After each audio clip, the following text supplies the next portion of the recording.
வணக்கம் my fell aspirants. இந்த வீடியோவில் நம்ம பார்க்க போகிற டெஸ்ட் வந்து யூனிட் 6 தமிழ்நாடு ஹிஸ்ட்ரியிலேருந்து தான். One liner test number 4 11th ஸ்டாண்டர்டில் 18வது லெசனில் ஒரு 2 தலைப்பு 8.2 8.3ன்னு நினைக்கிறேன், அதில் கவர் ஆகும். ஆங்கிலேய ஆட்சிக்கு தொடக்ககால எதிர்ப்புகள். நம்ம தமிழ்நாட்டில் நடந்த தொடக்ககால எதிர்ப்புகள் பற்றி கொடுத்துருப்பாங்க, சரிங்களா?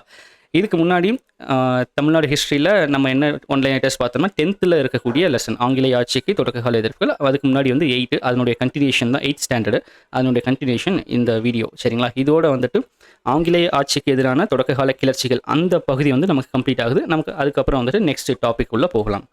ஓகே, நம்ம டெஸ்ட்டுக்குள்ளே போகலாமா? ஸோ முதல் கேள்வி, தஞ்சாவூர் ராஜா சரபோஜி யாருக்கு ஆதரவாக நின்றார்? அதாவது அந்த தென்னிந்திய கிளர்ச்சி வந்திருக்கும் அந்த டைமில் தஞ்சாவூர் பகுதியை சேர்ந்த ராஜா சரபோஜி ராஜா வந்து யாருக்கு வந்துட்டு ஆதரவாக இருந்தாருன்னு பார்த்தோம்னா, ஆன்சர் ஆங்கிலேயர்கள். ஆங்கிலேயர். இவர் வந்துட்டு ஆங்கிலேயர் பக்கம் சப்போர்ட் பண்ணியிருப்பார். நம்ம ஆட்கள் கூட நிக்கலை தஞ்சாவூரில் சரபோஜி, சரிங்களா? சரபோஜி ராஜா. ரெண்டாவது கேள்வி, மருதநாயகம் இஸ்லாம் சமயத்தை தழுவிய இடம்.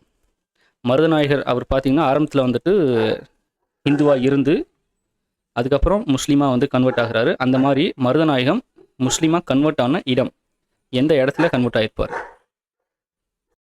ஆன்சர் புதுச்சேரி.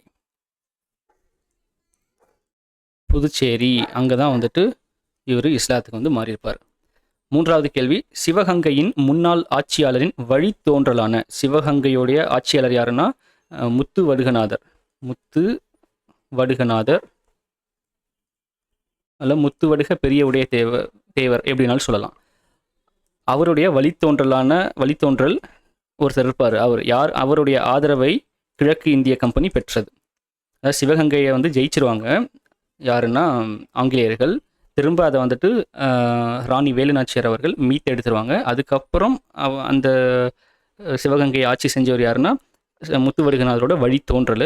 அதில் ஒருத்தர் அவர் தான் வந்துட்டு கிழக்கிந்திய கம்பெனிக்கு வந்துட்டு ஒரு அக்ரிமெண்ட் மாதிரி போட்டு அவருடைய சப்போர்ட் வந்து கொடுத்துருப்பார். யாருன்னு பார்த்தோம்னா, இங்கே எழுதுகிறேன், படமாத்தூர்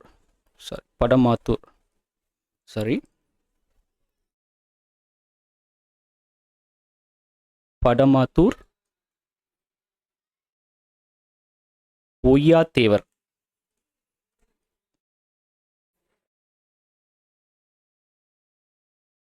படமாத்தூர் ஒய்யாத்தேவர். இவர் வந்து சிவகங்கை முன்னாள் ஆட்சியாளருடைய வழித்தோன்றல். அவர் வந்துட்டு கிழக்கிந்திய கம்பெனிக்கு வந்துட்டு சப்போர்ட் வந்து கொடுத்துருவார். நாலாவது கேள்வி, வேலூர் படையில் தற்காலிக பொறுப்பு அதிகாரியாக நியமிக்கப்பட்டவர் யார்? வேலூர் புரட்சிக்கு அகெயின்ஸ்டா வேலூர் படையை கொண்டு போயிருப்பாங்க இல்லைங்களா? அந்த படைக்கு தற்காலிக பொறுப்பு அதிகாரியாக நியமிக்கப்பட்டவர் யார்? Answer colonel Harcourt. இங்கிலீஷில் வந்து எப்படி இருக்கும்னா ஹர்கோர்ட். இது அவரோட பேர். வேலூர் படையில் தற்காலிக பொறுப்பு அதிகாரியாக நியமிக்கப்பட்டவர் வந்து கர்னல் ஹர்கோட். அஞ்சாவது கேள்வி, கோயம்புத்தூரில் இருந்த ஆங்கிலேயரின் கோட்டை மீது தாக்குதல் நடத்த சின்னமலை யார் யாருடன் கூட்டணிகளை அமைத்தார்? இந்த கூட்டணி வந்துட்டு ஒரு 6-7 பேர் வருவாங்க கோயம்புத்தூரை அட்டாக் பண்ணுறதுக்கு. தீரன் சின்னமலை அவர்கள் வந்துட்டு யார் யாருக்கெல்லாம் வந்து ஒரு பேச்சுவார்த்தை நடத்தி ஒரு கூட்டணி வந்து அமைச்சிருப்பாருன்னா, ஃபர்ஸ்ட் வந்துட்டு திண்டுக்கல் கோபால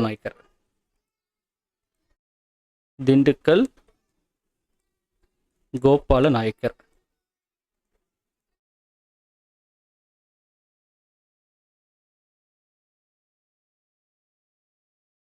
ரெண்டாவது பரமத்தி வேலூர் அப்பச்சி கவுண்டர்.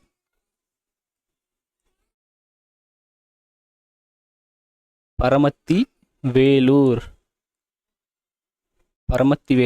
அப்பச்சி கவுண்டர்.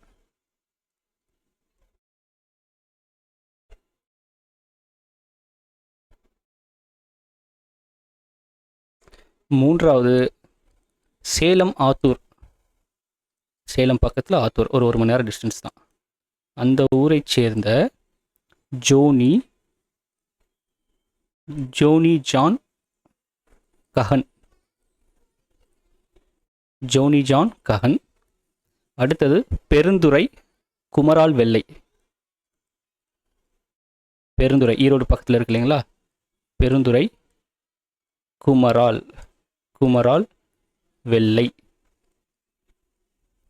அஞ்சாவது ஈரோடு வாரணவாசி. ஈரோடு வாரணவாசி. இந்த 5 பேர் கூடயும் தான் இவர் தீரன் சின்னமலை வந்து கூட்டணி அமைச்சு ஆங்கிலேயர் கோட்டையை வந்துட்டு, அதாவது கோயம்புத்தூர் இங்கேருந்து எல்லாமே பாருங்கள், சேலத்துலேருந்து கோயம்புத்தூர் பக்கம், திண்டுக்கல்லேருந்து பக்கம், பெருந்துறையிலேருந்து பக்கம், ஈரோடுலேருந்து பக்கம். ஸோ அங்கே இருக்கிற ஏரியா அப்படி இது எல்லாமே வந்து கொங்கு மண்டலம். திண்டுக்கல், சேலம், பெருந்துறை, ஈரோடு, நாமக்கல், கோயம்புத்தூர், இந்த பெல்ட் எல்லாமே, கரூர், இந்த பெல்ட் எல்லாமே வந்து கொங்கு மண்டலம். கொங்கு மண்டலத்தை ஆட்சி செஞ்சவர் யாருன்னா இவர். ஆட்சி செஞ்ச பாளையக்காரர் வந்துட்டு தீரன் சின்னமலை அவர்கள். ஸோ அங்கே இருக்கிற ஆட்கள் எல்லாம் திரட்டி கோயம்புத்தூரில் ஆங்கிலேயர்களுக்கு கோட்டை இருந்திருக்கு, அதை தாக்குதலுக்காக ஒரு பிளான் வந்து பண்ணியிருக்காங்க. 6வது கேள்வி, செவத்த தம்பியை தோற்கடித்த ஆங்கிலேயர் யார்? செவத்த தம்பியை தோற்கடித்த ஆங்கிலேயர் யார்? Answer captain William Blackburn. Captain William Blackburn. Okay. அடுத்தது 7வது கேள்வி, கட்டபொம்மனது படை வீரர்களின் வீரத்தை பற்றி தனது நினைவு குறிப்பில் பதிவிட்டவர் யார்? கட்டபொம்மனும் அவருடைய வீரர்களுடைய படை வீரர்களுடைய வீரம் எந்த அளவுக்கு வந்துட்டு நல்ல திறமா சண்டை போட்டாங்க அப்படிங்கிறத தனது நினைவு குறிப்பில் பதிவிட்டவர் யாருன்னா answer colonel Wells. Colonel Welch. 8வது கேள்வி, முதலில் புதிய தலைப்பாகையை அணிய மறுத்தவர்கள் யார்? இந்த புதிய தலைப்பாகைனா அக்னியு தலைப்பாகை, அது நமக்கு ஞாபகம் வரும். அக்னியு தலைப்பாகை. அக்னியு தலைப்பாகையை அணிய மறுத்த, அதான் ஃபஸ்ட்டு இதில் எப்படி வந்துட்டு 1857 பெருங்கிளர்ச்சியில் அந்த கொழுப்பு தடவப்பட்ட துப்பாக்கியை யூஸ் பண்ண மாட்டேன்னு வந்து மங்கள் பாண்டே தான் ஃபஸ்ட்டு அந்த எதிர்ப்பை வந்து ஆரம்பிக்கிறார். அதே மாதிரி இந்த தலைப்பாகையை நாங்கள் அணிய மாட்டோம்னு முதலாக வந்து ஒரு மறுப்பு தெரிவித்து எதிர்த்தவங்க யாருன்னா ஆன்சர் 4th ரெஜிமெண்ட்டில் இருந்த 2வது படைப்பிரிவு வீரர்கள்.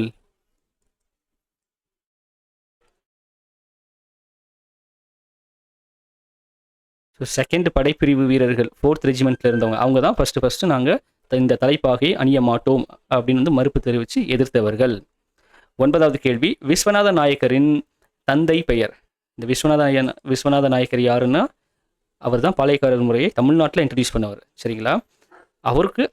அவருடைய அப்பா பேர் என்னன்னு பார்த்தோம்னா,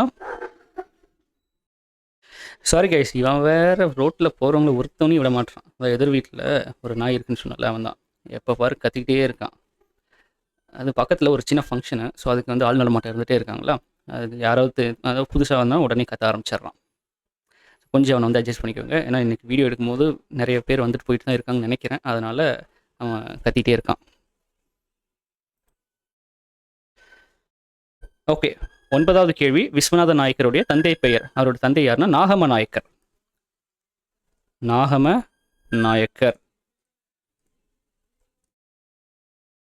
நாயக்கரோட பையன் தான் விஸ்வநாத நாயக்கர். 10வது கேள்வி, தென்னிந்திய கிளர்ச்சியாளர்கள் கூடும் இடமாகவும் அவர்களது அடையாளமாகவும் இருந்த இடம்? இந்த தென்னிந்திய கிளர்ச்சியாளர்கள் அப்படின்னா அந்த தென்னிந்திய புரட்சி செய்கிறாங்க இல்லைங்களா, தென்னிந்திய கிளர்ச்சி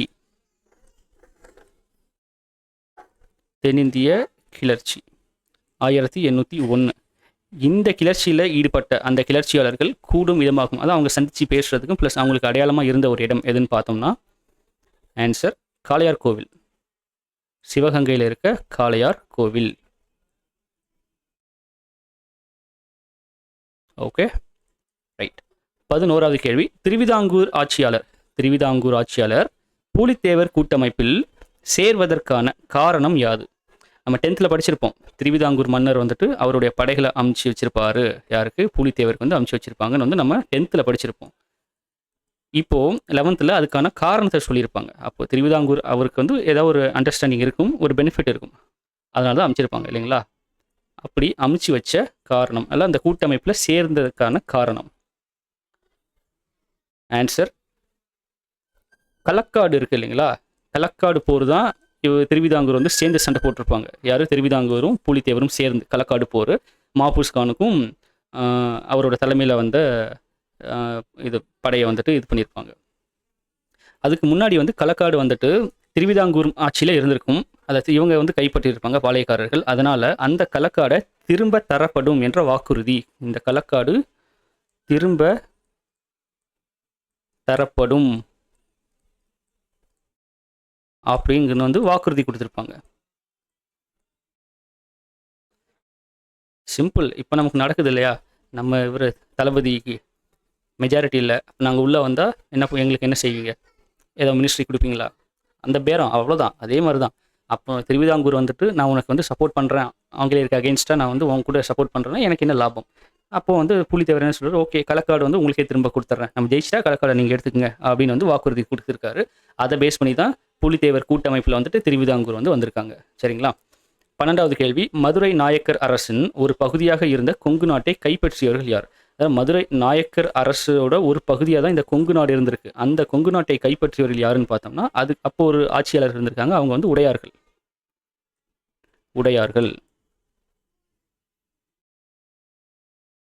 ஏன்னா ஆரம்பத்தில் வந்துட்டு எல்லாமே நாயக்கர் கீழே தான் இருந்திருக்கும். மதுரை நாயக்கர் அவங்க வந்து அந்த 72 பாளையமாக பிரிச்சிருப்பாங்க.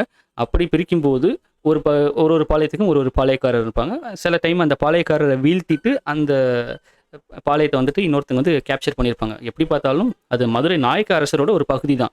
நிர்வாக ரீதிக்காக பாளையமாக பிரித்து கொடுத்துருப்பாங்க. அப்படின்னு அந்த டைமில் வந்துட்டு கொங்கு நாட்டை கைப்பற்றியவர்கள் யாருன்னா அந்த ஒரு பாளையத்தை வந்து கைப்பற்றியவர்கள் உடையார்கள். உடையாருக்கு அப்புறம் யார் அதை கேப்சர் பண்ணியிருப்பாங்கன்னா மைசூர் சுல்தான்கள் வந்து கேப்சர் பண்ணியிருப்பாங்க அந்த கொங்கு பகுதிகளை. சரிங்களா? அதனால தான் கொங்கு பகுதியில் வந்து தீரன் சின்னமலை இருந்திருப்பாரு, அவர் ஆட்சியில் இருந்திருப்பாரு. அவங்க மேபி அவங்க முன்னோர்கள் யாராவது வந்துட்டு இவங்ககிட்ட வந்து தோற்றுருக்கலாம், இந்த உடையார்கள். அதுக்கப்புறம் மைசூர் சுல்தான்கள். தீரன் சின்னமலை இருக்கும்போது மைசூர் சுல்தான்கள் கண்ட்ரோலில் தான் அந்த கொங்கு பகுதி வந்து இருக்கும். அப்படி வந்துட்டு இருக்கும்போது தான் திப்பு சுல்தானுக்கும் இவருக்குமே வந்துட்டு அந்த திப்பு சுல்தானோட திவான் வந்துட்டு முகமது கவான் அவர் வந்துட்டு வரி வசூல் வச்சுட்டு போகும்போது அவர்கிட்ட இவர் திருடிட்டு போயிடுவார். அதுக்கப்புறம் ஒரு சின்ன போர் நடக்கும். அந்த போர் முடிஞ்சு கொஞ்சம் நாளுக்கு அப்புறம் இவங்க எல்லாம் ஒன்று சேர்ந்துருவாங்க. திப்பு சுல்தான், தீரன் சின்னமலையெல்லாம் ஒன்று சேர்ந்து இவங்களுக்கு அகெயின்ஸ்டாக வந்துட்டு பிரிட்டிஷ்க்கு அகெயின்ஸ்டாக வந்து சண்டை போட ஆரம்பிச்சிருவாங்க. ஏன்னா அப்போ வந்து ஆங்கிலேய மைசூர் போரில் பிரிட்டிஷ் வந்து ரொம்ப அடி நடிப்பாங்க இவரை, திப்பு சுல்தானை. 4வது போரில் திப்பு சுல்தான் இறந்தும் போயிடுவார். ஸோ அந்த மாதிரி அந்த லிங்க் வந்துட்டு நம்ம தெரிஞ்சுக்கணும். இப்போ உடையார்கள் அதுக்கப்புறம் மைசூர் சுல்தான்கள். அப்போ மைசூர் சுல்தான்கள் இருந்த அந்த சமகாலத்தில் யார் இருந்தால் தீரன் சின்னமலை இருந்தாங்க. அப்படி நம்ம வந்து லிங்க் பண்ணிக்கணும். சரிங்களா? அடுத்தது 13வது கேள்வி பாருங்க. திப்புவின் மகன்களை பழிவாங்க விரும்பிய கில்லஸ்பியின் திட்டத்திற்கு எதிர்ப்பு தெரிவித்தவர் யார்? இப்போ திப்பு வந்து கொன்றுவாங்க போரில். எந்த போர்னா 4ஆம் ஆங்கிலேய மைசூர் போர். ஆங்கில மைசூர் போரில் கொன்றுவாங்க. அப்போ திப்புவோட மகன்களை வந்துட்டு அந்த இதில் வேலூர் கோட்டையிலேருந்து சிறை வச்சுருப்பாங்க. அந்த வேலூர் கழகம் நடந்திருக்கும். நடந்து முடிஞ்சதுக்கப்புறம் அந்த திப்பு பசங்க தான் இதுக்கு எல்லாத்துக்கும் காரணம் அப்படின்னு வந்து கில்லஸ்பி என்ன சொல்லிடுவாருன்னா அவங்கள நம்ம பழி வாங்கணும் அப்படின்னு வந்துட்டு அவங்க ஒரு திட்டத்தை வந்து சொல்கிறாரு. அதுக்கு எதிர்ப்பு தெரிவித்தவர் யார்? ஆன்சர் கர்னல் மரியட் எப்படினாலும் சொல்லலாம். Colonel Marriott. இவர் வந்து என்ன சொல்லிடுவாருன்னா அதெல்லாம் வேண்டாம், நம்ம கழகத்தை ஒடுக்கிட்டோம், நம்ம கண்ட்ரோலுக்கு கொண்டு வந்துட்டோம், தேவையில்லாமல் யாரும் இதுக்கு மேலே எதுவும் பண்ண வேண்டாம். ஏன்னா அதுக்கு முன்னாடியே வந்து கில்லஸ்பி பார்த்தீங்கன்னா ரொம்ப கொடூரமான தாக்குதல்கள் நடத்தியிருப்பார். இன்னொன்று வேலூர் புரட்சியில் ஈடுபட்ட கிளர்ச்சியாளர்களை வந்துட்டு யாரெல்லாம் கிரிமினல் அப்படின்னு வந்துட்டு உறுதிப்படுத்தப்பட்டுச்சோ அவங்களுக்கு தண்டனைகளுமே கொடுத்துருப்பாங்க. ரொம்ப கொடூரமான தண்டனைகள். பீரங்கில கட்டி வச்சுலாம் இது பண்ணிடுவாங்க. குண்டு வந்துட்டு பீரங்கில கட்டி வச்சுட்டு குண்டை போட்டு ஆப்ரேட் பண்ணால் என்ன ஆகும், வெளியே வரும்போது உடம்பெல்லாம் பிச்சுட்டு போயிட்டு இல்லைங்களா, அந்த மாதிரிலாம் வந்து தண்டனைகள் கொடுத்துருக்காங்க. தூக்கில் போட்டுருவாங்க, ஷூட் பண்ணியிருப்பாங்க. அதனால் இவ்வளோ பண்ணிட்டோம், இதுக்கு மேலே எதுவும் பண்ண வேண்டாம் அப்படின்னு வந்துட்டு கர்னல் மாரியட் வந்துட்டு அந்த திட்டத்தை வந்து எதிர்த்துருவார். 14வது கேள்வி. ஆங்கிலேய கிழக்கிந்திய கம்பெனியை எதிர்த்து போரிட்ட கொங்கு நாட்டு பாளையக்காரர். இப்போ தான் பார்த்தோம், தீரன் சின்னமலை. கொங்கு பகுதினாலே இவர் ஞாபகம் வந்துடணும், தீரன் சின்னமலை வந்து ஞாபகம் வந்துடணும். 15வது கேள்வி. மதுரையில் உள்ள பழைய நாடு என்னும் பகுதியை கைப்பற்றியவர்கள் யார்? மதுரையில் வந்துட்டு பழைய நாடுன்னு ஒரு பகுதி இருக்கு. அந்த பகுதியை கைப்பற்றியவர் யாருன்னா ஊமைத்துறையும் அவருடைய ஆதரவாளர்களும். ஊமைத்துறை தலைமையில் ஒரு படை போயிட்டு அந்த படை என்ன பண்ணும், பழைய நாடு அப்படின்ற ஏரியா வந்து கேப்சர் பண்ணிடுவாங்க, மதுரையில் இருக்கிறது. சரிங்களா? 16 வேலூர் புரட்சியில் முக்கிய பங்கு வகித்ததாக கருதப்படுவர் யார்? இதுதான் பாருங்க, வேலூர் புரட்சியில் முக்கியமான பங்கு வகித்ததாக கருதப்படுவர் யாருன்னா ஜமாலுதீன். ஜமாலுதீன். இந்த ஜமாலுதீன் பார்த்தீங்கன்னா அந்த திப்பு சுல்தானுடைய அரச குடும்பத்தில் ஒரு குடும்பத்தில் இருந்து வந்தவர் ஜமாலுதீன். இவர் தான் வந்து இந்த வேலூர் புரட்சிக்கு முக்கியமான காரணம் அப்படிங்கிற மாதிரி வந்து கொடுத்துருப்பாங்க. மதுரை மற்றும் திருநெல்வேலி பகுதிகளில் நவாபின் பிரதிநிதியாக நியமிக்கப்பட்டவர் யார்? மதுரை மற்றும் திருநெல்வேலி பகுதியில் நவாபுடைய பிரதிநிதியாக ரெப்ரசன்டேட்டிவாக நியமிக்கப்பட்டவர் யாருன்னா ஆன்சர் மாஃபூஸ் கான். மாஃபூஸ் கான் தான் மதுரை மற்றும் திருநெல்வேலி பகுதிகளுக்கு நவாபுடைய பிரதிநிதியாக வந்து அப்பாயிண்ட் பண்ணியிருப்பாங்க. ஏன்னா இந்த மாஃபூஸ் கான் வேறு யாரும் இல்லை, நவாபுடைய அண்ணன். நான் 10th டெஸ்ட் வீடியோவில் வந்துட்டு தம்பின்னு சொல்லியிருப்பேன், அது மாற்றி சொல்லிட்டேன். இவர் வந்து நவாபுடைய அண்ணன். மாஃபூஸ் கான் வந்து நவாபுடைய அண்ணன். சரிங்களா? 18வது கேள்வி, கட்டபொம்மன் மருது சகோதரர்களுடன் தீவிர ஆலோசனை நடத்திய இடம். மருது சகோதரர்களும் கட்டபொம்மன் வந்துட்டு கூட்டமைப்பு வந்து வைப்பாங்க இல்லைங்களா? இது பாளையக்காரர்கள் கூட்டமைப்பில் வந்துட்டு கட்டபொம்மன் ஜாயின் பண்ணிடுவார். அப்போ வந்துட்டு கட்டபொம்மன் நான் வந்து என் சைடில் இருந்து இன்னும் யாரெல்லாம் உள்ளே கொண்டு வரலான்னு பார்க்கலாம், இல்லை எப்படி வந்து நம்ம அட்டாக் பண்ணலாம், அந்த மாதிரிலாம் வந்துட்டு ஒரு டிஸ்கஷன் நடத்தியிருப்பாங்கல்ல. ஸோ அந்த மாதிரி ஆலோசனை நடத்திய இடம். ஆன்சர் பழைய நாறு. பழைய நாறு. 19வது கேள்வி, வெள்ளை மருதுவின் மகன், வெள்ளை மருதோட பையன் யாரு? ஆன்சர் துரைசாமி. புக்கில் கொடுத்துருப்பாங்க, 11th புக்கில் கொடுத்துருப்பாங்க. வெள்ளை மருதோட பையன் துரைசாமின்னு கொடுத்துருப்பாங்க. இதெல்லாம் வந்து நமக்கு மேட்ச் த ஃபாலோவிங்கில் இல்லை வந்துட்டு இது அந்த சூஸ் த கரெக்ட் பேர்ஸ் கொடுத்துட்டா நமக்கு டக்குன்னு வந்துட்டு ஸ்ட்ரைக் ஆகணும். ஏன்னா 8th 10th இந்த டீட்டெயில்ஸ் கொடுத்துருக்க மாட்டாங்க, 11th கொடுத்துருப்பாங்க. சரிங்களா? 20வது கேள்வி, வேலுநாச்சியார் மற்றும் வெள்ளச்சி நாச்சியார் இறந்த ஆண்டுகள். வேலுநாச்சியார் மற்றும் வெள்ளச்சி நாச்சியார், வேலுநாச்சியாரோட பொண்ணு தான் வெள்ளச்சி நாச்சியார். அவங்க 2 பேரும் இறந்த வருஷம் என்ன? இதில் பார்த்தீங்கன்னா வேலுநாச்சியார் அவங்க வந்து முதல்ல இறந்துருவாங்க 1790. சரிங்களா? வேலுநாச்சியார் தான் முதல்ல இறந்துருவாங்க. அதுக்கப்புறம் தான் வெள்ளச்சி நாச்சியார் தான் முதல்ல இறந்துருவாங்க. அதுக்கப்புறம் வேலுநாச்சியார் அவர்கள் 6 வருஷம் கழிச்சு 1796. இவங்க வேலுநாச்சியார் வந்துட்டு நோய்வாய்ப்பட்டு தான் இறப்பாங்க. எதுவும் போர்லையோ இல்லை யாராலையுமே வந்து கொல்லப்படவில்லை. அவங்களுக்கு வந்து நோய்வாய்ப்பட்டு இறந்துருவாங்க.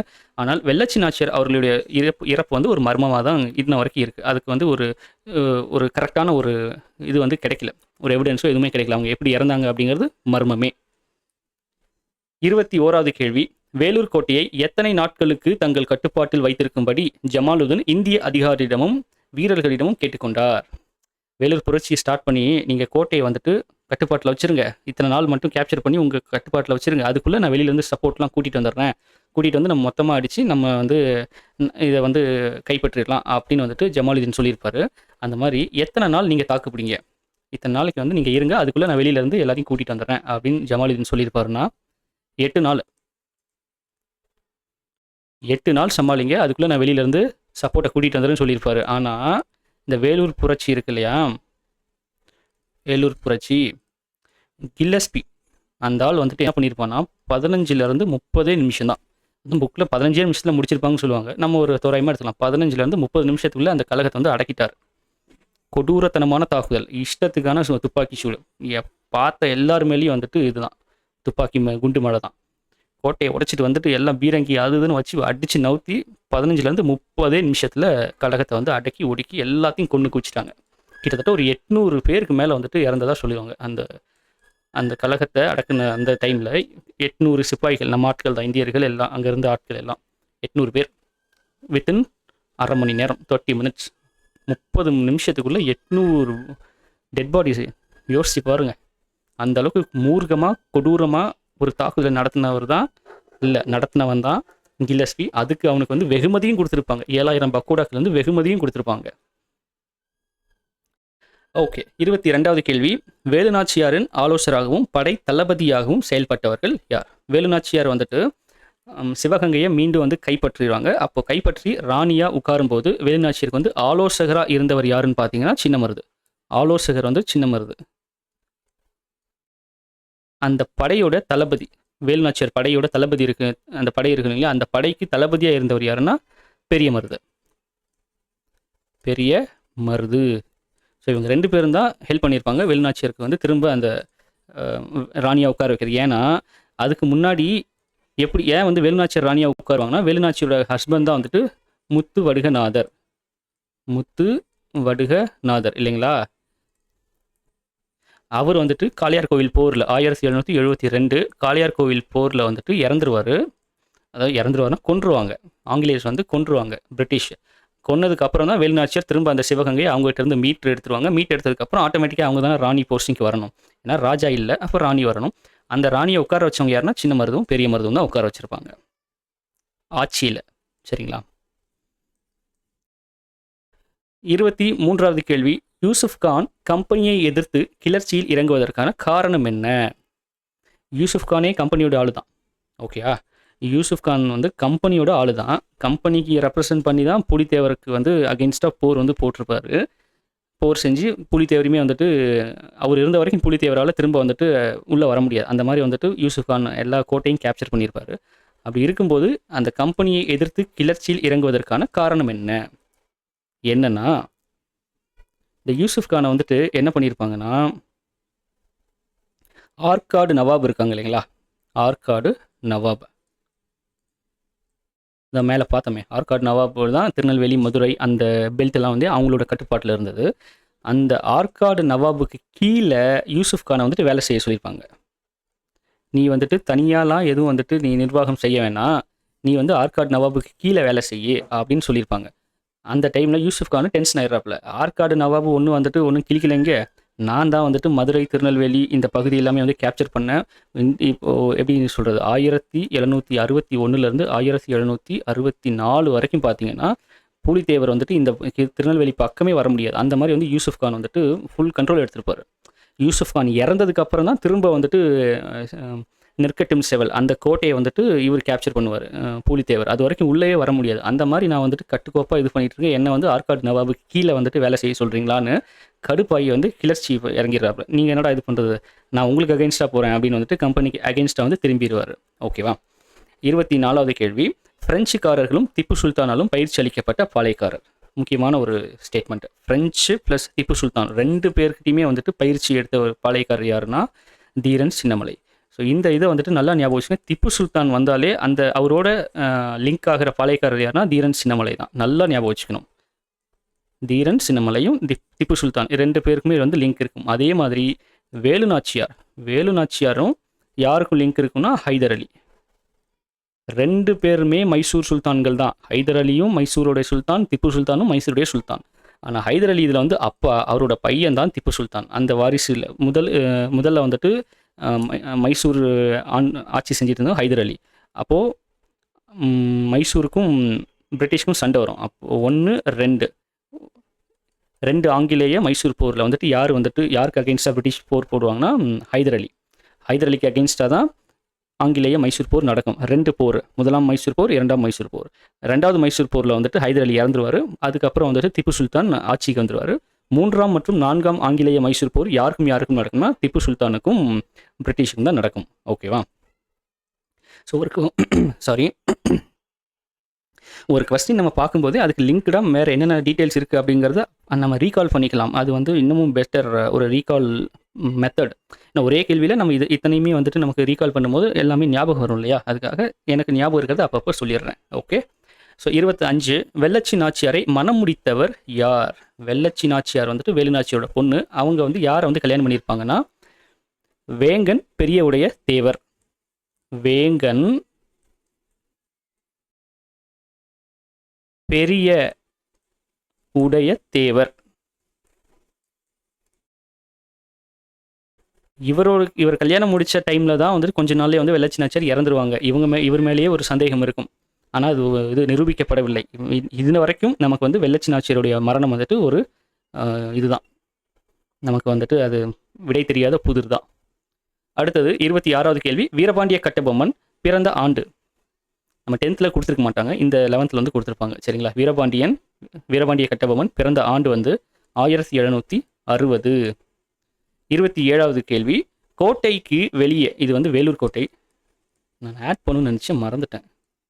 இந்த வேலூர் கோட்டைக்கு வெளியே இருந்த மேஜர் கூட்ஸ், அதாவது வேலூர் கழகம் உள்ளே நடந்துகிட்டு இருக்கு. அப்போ வந்துட்டு வெளியில் வந்து மேஜர் குட்ஸ்க்கு வந்து சத்தம் கேட்குது, துப்பாக்கி டம்முன்னு சொல்கிறாங்க எல்லாம் நம்ம ஆட்கள். அது வந்து வெளியில் தெரிஞ்சு சத்தம் கேட்டு மேஜர் குட்ஸ் வந்துட்டு உள்ளே வர ட்ரை பண்ணுவாப்பில். ஃபஸ்ட்டு வந்து உள்ளே வர தான் ட்ரை பண்ணுவார்.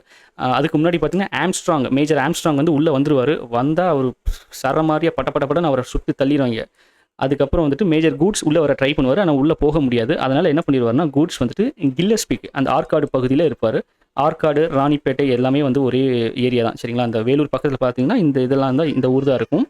அந்த ஆற்காடில் இருந்த குதிரைப்படை தலைவர் யாருன்னா கில்லஸ்பிக்கு லெட்டர் எழுதி இந்த மாதிரி உள்ள பிரச்சனை நடந்துட்டு இருக்கு அப்படின்னு வந்து லெட்டர் எழுதி யார்கிட்ட வந்து கொடுத்து அனுப்பினார்? யாரிடம் கொடுத்து அனுப்பினார்? 10th பார்த்தீங்கன்னா லெட்டர், அதாவது தகவலை சொன்னவர் மட்டும்தான் சொல்லியிருப்பாங்க. அது எந்த மீடியமில் போச்சு, எப்படி போச்சு? லெட்டராக போச்சு. அப்போ லெட்டர்னால் எழுதி அனுப்பியிருப்பாங்க. யார் கையில் கொடுத்து அனுப்பிச்சிருப்பாங்க அப்படின்னு பார்த்தா answer captain Stevenson. Captain Stevenson.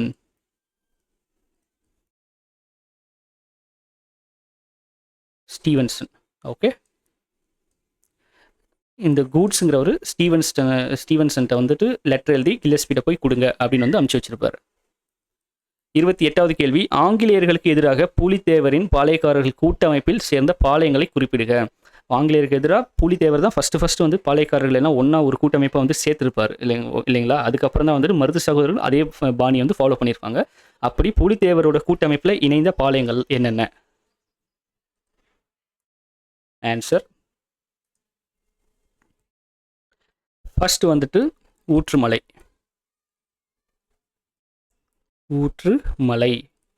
ரெண்டாவது சுரண்டை. மூணாவது தலைவன் கோட்டை.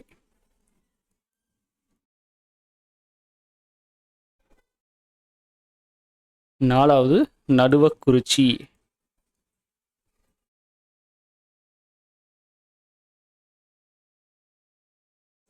அஞ்சாவது சிங்கம்பட்டி.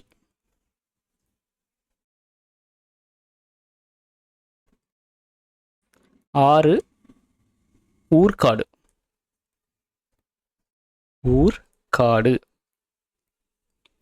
ஏழாவது சேத்தூர்.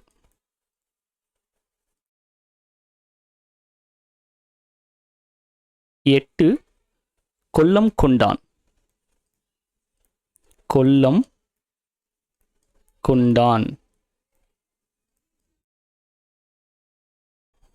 வந்துட்டு வடகரை. இப்போது இந்த 9 பாளையங்களும் பார்த்தீங்கன்னா பூலித்தேவருடைய கூட்டமைப்பில் சேர்ந்திருப்பாங்க. இவங்க எல்லாமே மேற்கு பாளையத்தை சேர்ந்தவர்கள். ஏன்னா பூலித்தேவர் வந்துட்டு மேற்கு பாளையத்தை தான் வந்துட்டு ஆட்சி செஞ்சிருப்பாரு. மேற்கு பாளையத்தில் இருக்க அத்தனை பாளையக்காரங்களுக்கும் ஒரு தலைவராக இருந்தவர் யாருன்னா பூலித்தேவர் தான். கிழக்கு பாளையம் பார்த்தீங்கன்னா கட்டபொம்மனுடைய அவருக்கு கட்டுப்பாடு கீழே இருக்கும். ஸோ இப்போ இங்கே கொடுத்துருக்க பேர் எல்லாமே வந்துட்டு மேற்கு பாளையத்தை சேர்ந்த பாளையங்கள். ஏன்னா புக்கில் 10th பார்த்தீங்கன்னா ஒரு 3-4 தான் இது கொடுத்துருப்பாங்க. ஊற்றுமலை, தலைவன் கோட்டை, நடுவக்குறிச்சி, சிங்கம்பட்டி, சேத்தூர், இந்த ஒரு 4-5 தான் கொடுத்துருப்பாங்க. இதெல்லாம் இப்போ சுரண்டை, ஊர்காடு, வடகரை, கொல்லம் கொண்டான் இதுவுமே வந்துட்டு மேற்கு பாளையம் தான். இந்த பேர் வந்துட்டு நமக்கு எக்ஸாமில் கொடுத்தா நமக்கு வந்து தெரிஞ்சுக்கணும். ஏன்னா 10th இருக்கிறது மட்டும் படிச்சுட்டு போயிட்டோம்னா நமக்கு லாஸ் நமக்கு தான். 11th எக்ஸ்ட்ரா பாருங்கள், ஒரு 4-5 பேர் வந்து எக்ஸ்ட்ரா கொடுத்துருக்காங்க. நம்ம அதை கண்டிப்பாக தெரிஞ்சுக்கணும். 29வது கேள்வி, யூசுப் கானின் இயற்பெயர் மற்றும் அவர் எந்த மாவட்டத்தை சேர்ந்தவர்? யூசுப் கானோட இயற்பெயர் இதெல்லாம் நமக்கு வந்து மறக்கவே கூடாது. ஏன்னா ஆண்டவர் வந்துட்டு படம் எடுக்கணும்னு நினச்ச ஒரு முக்கியமான ப்ராஜெக்ட் மருதநாயகம். அதுதான் யூசுப் கானோட இயற்பெயர். அவர் எந்த மாவட்டத்தை சேர்ந்தவர்னு பார்த்தோம்னா ராமநாதபுரம்.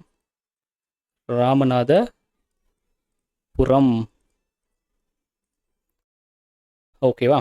அடுத்தது 30வது கேள்வி, யாருடைய தலைமையில் சிவகங்கை மற்றும் ராமநாதபுரம் ஆகிய இரு பகுதிகளை சேர்ந்த படைகளும், சிவகங்கை ப்ளஸ் ராமநாதபுரம் 2 பகுதியை சேர்ந்த அந்த படைகள் எல்லாம் ஒன்றா சேர்ந்து இணைந்து தஞ்சாவூர் நோக்கி படையெடுத்து சென்றனர்? ஏன்னா தஞ்சாவூர் நம்ம ஃபஸ்ட்டு கேள்வியிலே பார்த்தோம், தஞ்சாவூர் வந்துட்டு ஆங்கிலேயர்களுக்கு வந்துட்டு சப்போர்ட், அந்த சரபோஜி மன்னர் பார்த்தோமா? அப்போது அந்த தஞ்சாவூருக்கு வந்து ஆங்கிலேயர் சப்போர்ட் பண்ணால் ஆட்டோமேட்டிக்காக நமக்கு அகெயின்ஸ்டாக இருப்பாங்க. அதனால் சிவகங்கை ப்ளஸ் ராமநாதபுரம் இந்த 2 பிளேஸ்லையும் இருக்கக்கூடிய படைகள் ஒன்றா சேர்ந்து ஒருத்தரோட தலைமையில் வந்துட்டு தஞ்சாவூர் நோக்கி படையெடுத்து வந்து போகிறாங்க. அவர் யார்? ஆன்சர் செவத்த தம்பி.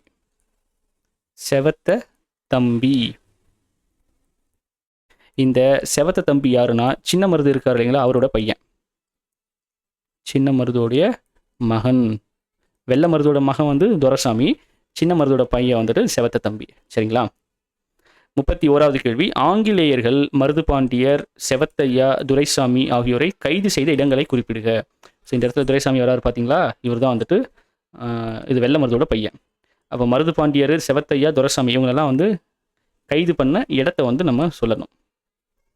ஃபர்ஸ்ட் மருதுபாண்டியர் இவர் வந்துட்டு எங்கே வந்து கைது பண்ணியிருப்பாங்கன்னு பார்த்தீங்கன்னா, சிங்கம்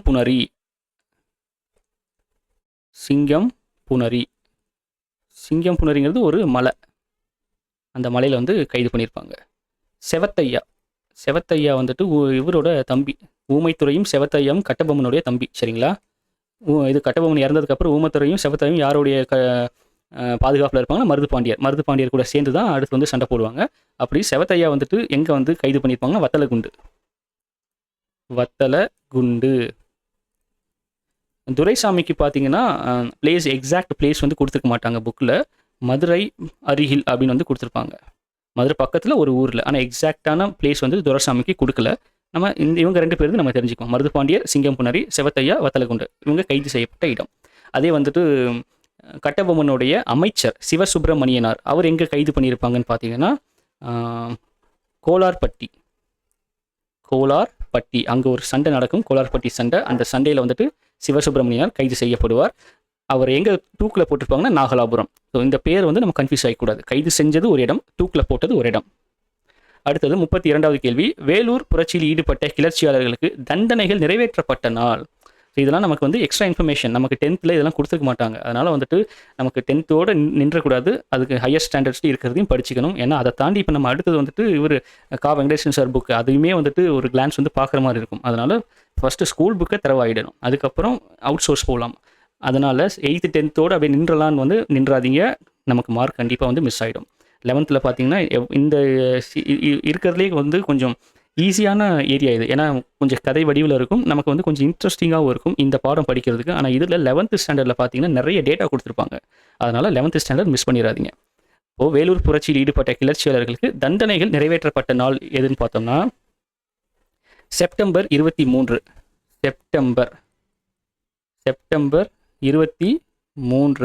1806. ஏன்னா 1806 தான் வந்துட்டு வேலூர் புரட்சி நடந்தது, மறக்கவே கூடாது. வருஷம் வந்துட்டு இது 1806 வந்து வேலூர் புரட்சி. 1801 வந்துட்டு தென்னிந்திய கிளர்ச்சி. அதை பாளையக்காரர்கள் எல்லாம் ஒன்றா சேர்ந்து பண்ண கிளர்ச்சி. இதுக்கும் பாளையக்காரர்களுக்கும் சம்மந்தம் இல்லை. பாளையக்காரர்கள் ஏன்னா இவங்க எல்லாருமே இந்த 1805 வந்துட்டு பாளையக்காரர்களுக்கு வந்து ஒரு இது வந்துடும். பாளையக்காரர் முறையவே வந்துட்டு இது பண்ணிடுவாங்க, என்ன பண்ணுறது, அபாலிஷ் பண்ணிடுவாங்க. இவங்க பிரிட்டிஷ் 1801 அந்த டைமில் இந்த கிளர்ச்சியை முடிச்சுட்டு அதை வந்து அவங்க எல்லாத்தையும் முடிச்சு விட்ருவாங்க. அதனால் இது வந்து பாளையக்காரர்கள் புரட்சி 1801, வேலூர் புரட்சி 1806. டிஃப்ரென்ஸ் தெரிஞ்சுக்கோங்க. 33 கட்டபொம்மனின் கோட்டையின் நீளம் மற்றும் அகலம். பார்த்தீங்களா, இந்த மாதிரி டீட்டெயில்ஸ்லாம் வந்து நமக்கு இதில் இருக்காது, 10th லெவலில் இருக்காது. அதனால் தயவு செஞ்சு சொல்கிறேன், 10th நின்றாதீங்க. 11th 12th கண்டிப்பாக பாருங்கள். அது தமிழுக்கும் பார்க்கணும், ஜிஎஸ்க்கும் பார்க்கணும். மேபி இப்போ வந்துட்டு எல்லாருமே வந்துட்டு பார்த்தீங்கன்னா கோரிக்கை வைக்க ஆரம்பிச்சிருக்காங்க. எல்லா அகாடமிஸ், யூடியூப்பில் ரன் பண்ணுற யூடியூப் அகாடமிஸ் எல்லாமே இப்போது நியூ கவர்மெண்ட்டுக்கு வந்துட்டு இவர் தளபதிக்கு வந்துட்டு கோரிக்கைகள் வைக்க ஆரம்பிச்சிருக்காங்க. பார்ப்போம் எந்தளவுக்கு அது வந்து செவி சாய்க்கப்படுது, அதனுடைய நம்ம வைக்கிற கோரிக்கை வந்து எப்படி வந்துட்டு நமக்கு திரும்ப கிடைக்குது, பதிலாக எப்படி கிடைக்குதுங்கிறத பார்க்கலாம். அது வரைக்கும் நம்ம படிக்கிறத படிச்சுட்டே இருப்போம். சரிங்களா? ஸோ கட்டபொம்மனுடைய கோட்டை நீளம் மற்றும் அகலம் பார்த்தீங்கன்னா நீளம் வந்துட்டு 500 அடி, அகலம் 300 அடி. கோட்டை அப்போ எவ்வளோ பெருசாக இருந்திருக்கும் பாருங்கள். 34வது கேள்வி, மாஃபூஸ் கான் யாருடைய தலைமையில் திருநெல்வேலிக்கு படையெடுத்து சென்றார்? மாஃபூஸ் கான் வந்துட்டு யாருடைய தலைமையில் திருநெல்வேலிக்கு படையெடுத்து சென்றார்னா kernel Heron.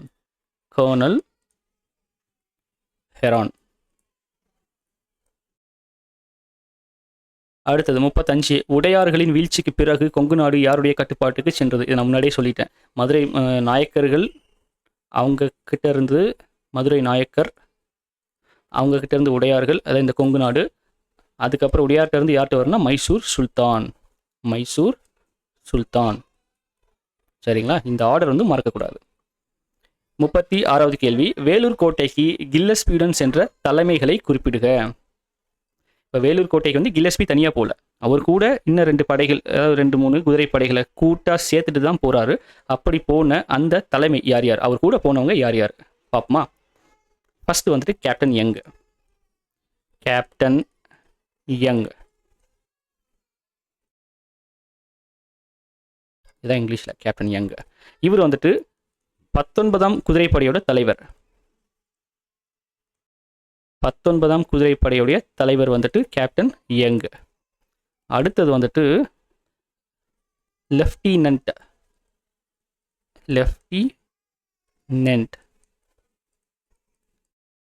Would house.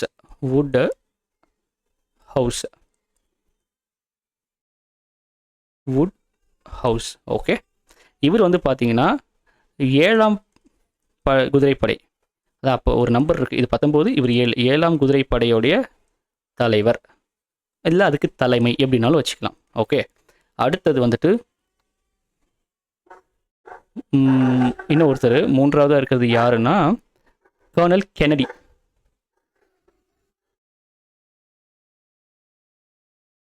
Kernel Kennedy வந்து இவருமே ஒரு குதிரைப்படை தலைவர் தான். குதிரைப்படை. இவர் கூட இன்னொருத்தங்களும் வந்திருப்பாங்க, அவங்க கொஞ்சம் லேட்டாக வந்து ஜாயின் பண்ணியிருப்பாங்க, அவங்களையும் இங்கேயே எழுதிடுறேன். 4வது யாருன்னா பிளாக்கிஸ்டன், ஜென்ரல் பிளாக்கிஸ்டன். இந்த பேர் நல்லா ஞாபகம் வச்சுக்கோங்க, ஏன்னா பின்னாடி இந்த பேர் வந்து பார்ப்போம். பிளாக்கிஸ்டன். ஸோ இந்த மாதிரி வந்து ஒரு 4 பேரை ஒன்றா சேர்த்துக்கிட்டு தான் கில்லஸ்பி வந்து உள்ளே போகிறாரு. ஆர்டர் கொடுக்கறது என்னமோ அவர் தான், அவருக்கு கீழே இத்தனை பேர் வந்து இருந்திருக்காங்க. சரிங்களா? ஓகே, அடுத்தது 37வது கேள்வி. லாலியின் மதராஸ் முற்றுகையில் சிறப்பான பங்களிப்பு அளித்தவர் யார்? புக்கில் கொடுத்துருப்பாங்க, ஒரு பாக்ஸில் கொடுத்துருப்பாங்க, லாலியின் மதராஸ் முற்றுகை. இந்த முற்றுகையில் ஈடுபட்டவர் யாருன்னா மருதநாயகம் என்றழைக்கப்பட்ட யூசுப் கான். ஏன் ஃபுல் பேர் எழுதுறேன் அப்படின்னா உங்களுக்கு மைண்டில் ரெஜிஸ்டர் ஆகணும். யூசுப் கானும் மருதநாயகமும் ஒன்று அப்படிங்கிறது. சரிங்களா? இது வந்து யூசுப் கானை பற்றி ஒரு பாக்ஸ் இன்ஃபர்மேஷன் கொடுத்துருப்பாங்க, அதில் இந்த லாலியின் மதராஸ் முற்றுகை பற்றி ஒரு லைனில் கொடுத்துருப்பாங்க. சரிங்களா? 38வது கேள்வி. ஆற்காடு நவாப் முகமது அலிக்கு எதிராக தமிழ் பாளையக்காரர்களை ஆதரித்தவர்கள் யார்? இந்த வேர்டு நல்லா நோட் பண்ணுங்க. தமிழ் பாளையக்காரர்கள் யாருன்னா மேற்கு பாளையக்காரர்கள், மறவர்கள். ஓகே, கிழக்கு பாளையக்காரர்கள் பார்த்தீங்கன்னா கிழக்கில் வந்துட்டு பாளையம் யார்கிட்ட இருக்கும்னா நாயக்கர்கள் வந்து தெலுங்கு. சரிங்களா? கட்டபொம்மன் அவர்களே தெலுங்கு தான், அவங்களோட வம்சாவளி வந்து தெலுங்குலேருந்து வந்தது தான். பாளையம் வந்து கிழக்கு மேற்குன்னு இருக்கும். கிழக்கு வந்து நாயக்கர்களோட கண்ட்ரோலில் இருக்கும், நாயக்கர்கள் தெலுங்கு. மேற்கு பாளையம் வந்துட்டு மறவர்கள் கண்ட்ரோலில் இருக்கும், அதை மறவர்கள் வந்து அங்கங்கே பாளையமாக வந்து இருப்பாங்க. அந்த தமிழ் பாளையக்காரர்களை ஆதரித்தவர் யார்? ஆற்காடு நவாப் முகமது அலிக்கு எதிராக. அதனால தான் அந்த வேர்டு ஸ்பெசிஃபிக்காக நம்ம புக்கில் கொடுத்துருப்பாங்க. ஸோ அதை நம்ம தெரிஞ்சுக்கணும். தமிழ் பாளையக்காரர்களுக்கு ஆதரவளித்தவர்கள் யாருன்னா மியானா, முடிமையா, நஃபிகான் எப்படின்னாலும் சொல்லலாம். இவங்க யாருன்னா சந்தார் சாஹிப்புடைய முகவர்கள், ஒரு ரெப்ரசன்டேட்டிவ். சந்தார் சாஹிப் அவருடைய ரெப்ரசன்டேட்டிவ்ஸ் தான் இந்த 3 பேர். மியானா, முடிமையா, நஃபிகான், சந்தார் சாஹிப்புடைய ரெப்ரசன்டேட்டிவ். இவங்க 3 பேர் என்ன பண்ணுறாங்கன்னா தமிழ் பாளையக்காரர்களுக்கு சப்போர்ட் பண்ணுறாங்க. ஏன்னா முகமது அலி இவங்களுக்கு எதிரி, நவாபுக்கும் இவங்களுக்கும் செட் ஆகாது, பூனை எலி மாதிரி. அப்போ அவங்களுக்கு எதிரி நண்பன் மாதிரி வந்துட்டு பாளையக்காரர்களை இவங்க சப்போர்ட் பண்ணுவாங்க. 39வது கேள்வி. வேலுநாச்சியார் சிவகங்கையை கைப்பற்றிய பிறகு மீண்டும் ஆங்கிலேயர்கள் படையெடுத்து வந்த ஆண்டு. பார்த்தீங்களா, சும்மாவே இல்லை ஆங்கிலேயர்கள். இது ஒரு கிளியரான ஒரு டைம் லைன் சொல்கிறேன். காளையார்கோவில் போர் வந்து 1772 நடக்கும். அப்போது சிவகங்கையை வந்துட்டு யார்கிட்ட போயிடும்? ஆங்கிலேயர்கிட்ட போயிடும். திரும்ப அந்த டைமில் அதான் காளையார்கோவில் போர். அதில் வந்துட்டு முத்துவடுகநாதர் இறந்துருவார். வேலுநாச்சியார் வந்துட்டு தலைமறைவாயிடுவாங்க. வேலுநாச்சியாரும் அவங்களோட பொண்ணு வெள்ளச்சி நாச்சியாரும் திண்டுக்கல் கோபால் நாயக்கருடைய பாதுகாப்பில் இருப்பாங்க விருப்பாட்சியில். அந்த டைமில் வந்து வேலுநாச்சியாருக்கு யாரோட லிங்க் கிடைக்கும்னா திண்டுக்கல் நாயக்கர் மூலமாக ஹைதர் அலியோட லிங்க் கிடைக்கும். அப்போ ஹைதர் அலிக்கிட்ட லெட்டர் எழுதி எனக்கு வந்து சப்போர்ட் பண்ணுவேன்னு வேலுநாச்சியார் கேட்பாங்க. ஓகேவா? அதுக்கப்புறம் அவரும் வந்து கொடுத்துருவார். 5000 குதிரைப்படை ப்ளஸ் 5000 காலாட்படை, தரைப்படை, அவங்க எல்லாத்தையும் கொடுத்துட்டு இவங்க திரும்ப வேலுநாச்சியார் வந்து சிவகங்கையை வந்துட்டு ஃபைட் பண்ணி எப்போ மீட் எடுப்பாங்கன்னா 1780. 8 வருஷம் கழிச்சு சிவகங்கையை வந்துட்டு வேலுநாச்சியார் மறுபடியும் வந்து கேப்சர் பண்ணிடுவாங்க. கேப்சர் பண்ணி அவங்க ராணியாக வந்து ஆட்சி செய்ய ஆரம்பிச்சிருவாங்க. அதுலேருந்து ஒரு 3 வருஷம் கழிச்சு 1783 அப்போ என்ன பண்ணுவாங்கன்னா இவங்க பிரிட்டிஷ் வந்து திரும்ப வந்து படையெடுத்து வராங்க. நம்ம கேப்சர் பண்ணி வச்சிருந்த இடத்த திரும்ப கேப்சர் பண்ணிட்டாங்க, மறுபடியும் இவனுங்க வந்து போவானுங்க. அப்போது அந்த டைம் வந்து தோற்றுருவாங்க, ஆங்கிலேயர்கள் வந்து மறுபடியுமே தோற்றுருவாங்க. 1780 அப்புறம் அவங்க கிட்ட வந்து சிவகங்கை வந்து போகலை. மாறா எப்போ போச்சு அப்படின்னா, அதுதான் நம்ம மேலே ஒரு கொஸ்டின் பார்த்துருப்போம். சிவகங்கையோட வழித்தோன்றலாக இருந்தவங்ககிட்ட வந்து சமரசம் பண்ணி அந்த சிவகங்கைக்கு வந்து இவங்க சைட்லேருந்து ஆங்கிலேயர்கள் ஒருத்தர் அரசராக போட்டு அவங்களுக்கு கீழே வந்து வச்சுப்பாங்க. அதனால தான் மருதநாயகம் அவர்கள் வந்துட்டு கிளர்ச்சியில் இறங்கிடுவார். 45வது கேள்வி, யாருடைய குதிரைப்படை வேலூர் கோட்டையின் வெளிவாசல் கதவு தகர்க்கப்பட்டது? சாரி, 2-3 மிஸ்டேக் என் கண்ணில் மிஸ் ஆயிடுச்சு. யாருடைய குதிரைப்படை வேலூர் கோட்டையின் வெளிவாசல் கதவு வந்துட்டு தகர்க்கப்பட்டது? ஒரு குதிரைப்படை என்ன பண்ணியிருப்பாங்கன்னா, பீரங்கியை வச்சு வந்துட்டு அட்டாக் பண்ணியிருப்பாங்க. பீரங்கி வச்சு வேலூர் கோட்டையோட அந்த கதவு, ஏன்னா கதை வந்து லாக் பண்ணிடுவாங்க, உள்ளே வந்து லாக் பண்ணிடுவாங்க, யாரும் உள்ளே போக முடியாத மாதிரி இருக்கும். அப்போ அந்த கதை வந்து அடித்து தகர்த்துட்டு உள்ளே போகணும். அப்போ பீரங்கியை வச்சு வந்து அட்டாக் பண்ணுவாங்க. ஒரு குதிரைப்படையை சேர்ந்தவங்க தான் அதில் வந்து அட்டாக் வந்துட்டு இனிஷியேட் பண்ணியிருப்பாங்க. அந்த குதிரைப்படை யாருன்னு பார்த்தோம்னா, நம்ம வந்துட்டு முன்னாடி சொன்னோம் இல்லைங்களா, கில்லஸ்பியோட வன்கொடுமைகளை நேரில் பார்த்த சாட்சி அப்படின்ட்டு, அவரே தான் பிளாக்கிஸ்டன் வந்துட்டு அவருமே ஒரு குதிரைப்படையோட தலைமை தாங்கியவர் தான், ஒரு தலைவர். இவர் வந்து லெஃப்டினன்ட் பிளாக்கிஸ்டனு. அந்த பிளாக்கிஸ்டனுக்கு கீழே இருந்த குதிரைப்படை தான் என்ன பண்ணுறாங்கன்னா, அவங்க பீரங்கியை வச்சு அந்த கதை வந்துட்டு குண்டு வச்சு அடித்து தகர்த்து வந்துட்டு உள்ளே போகிறாங்க. ஓகே, இந்த கொஸ்டின் இன்கம்ப்ளீட்டாக இருக்குது. Really sorry. நான் வந்துட்டு நைட் வந்துட்டு ப்ரூஃப் ரீட் பண்ணேன், பட் இது வந்துட்டு இந்த கம்ப்ளீட் பண்ணுறதுக்காக வச்சுருந்தேன், இப்படியே மறந்துட்டேன். இப்போது மதுரை நிர்வாக பொறுப்பில், ஓகே இங்கேயே பண்ணிக்கலாம், ஒன்றும் பிரச்சனை இல்லை. இங்கே பார்த்தவங்க பாருங்கள், மதுரை ப்ளஸ் திருநெல்வேலிக்கு வந்துட்டு ஆளுநராக பொறுப்பு வகித்தவர் வந்துட்டு மருதநாயகம் அவர்கள். ஓகேங்களா? அப்படி மதுரை நிர்வாக பொறுப்பில் இருந்த யூசுப் கான் மேற்கொண்ட நடவடிக்கைகள் என்ன மாதிரி நடவடிக்கைகள்லாம் அவர் பண்ணியிருப்பார் அப்படின்னு பார்த்தோம்னா, நடவடிக்கை